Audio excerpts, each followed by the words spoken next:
இன்று நாம் அறிய போகும் புனிதர் புனித ஃபெலிக்ஸ். புனித ஃபெலிக்ஸ் 3ஆம் நூற்றாண்டில் இத்தாலியில் உள்ள நோலா நகரத்தில் பிறந்தார். அவர் ஒரு பண்டைய ரோமன் குடும்பத்தில் வளர்ந்தாலும் சிறு வயதிலேயே கிறிஸ்தவ நம்பிக்கையை தழுவினார். அவரது வாழ்க்கை இறைவனுக்கு அர்ப்பணிக்கப்படும் முக்கிய கட்டமாக மாறியது. புனித ஃபெலிக்ஸ் செல்வந்த குடும்பத்தில் பிறந்ததால் அவருக்கு உலகளந்த செல்வமும் வாய்ப்புகளும் இருந்தன. ஆனாலும் அவரின் இதயத்தில் ஏழைகள் மற்றும் துன்புறுவோருக்கு உதவும் மனநிலை நிறைந்திருந்தது. புனித ஃபெலிக்ஸ் குருவாக பணியாற்ற தேர்ந்தெடுக்கப்பட்டார். அவரது தலைமை ஆசீர்வாதமாக மாறியது.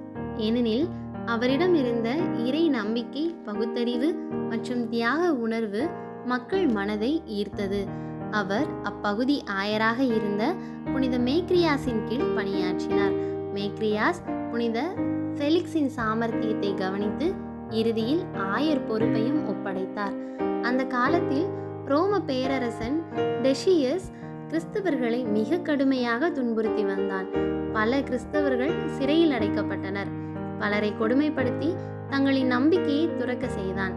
அந்த நேரத்தில் புனித ஃபெலிக்ஸ் தன்னுடைய நம்பிக்கையை உறுதியாக காப்பாற்றினார். அதற்காக அவரை பிடித்து சிறையில் அடைத்தனர். சிறையிலேயே அவர் கடுமையான துன்பங்களுக்கு உள்ளானார். ஒருமுறை அவர் அசாதாரணமாக தெய்வீக தலையீட்டால் சிறையில் இருந்து தப்பித்தார். இதை மக்கள் ஒரு அதிசயமாக கருதினர். சிறையில் இருந்து தப்பிய பின்பு புனித ஃபெலிக்ஸ் தனது வாழ்க்கையை மீண்டும் ஏழைகள் மற்றும் வறியவர்களுக்காக அர்ப்பணித்தார். அவரது சொத்துக்களை விற்று ஏழைகளுக்கு கொடுத்தார். தேவாலயங்களை கட்ட உதவினார். மக்கள் மனதில் இறை நம்பிக்கையை வளர்க்க பாடுபட்டார். அவரது தியாக மனதிற்காக, துன்பத்தை தாங்கும் குணத்திற்காக அவர் அனைவராலும் மதிக்கப்பட்டார்.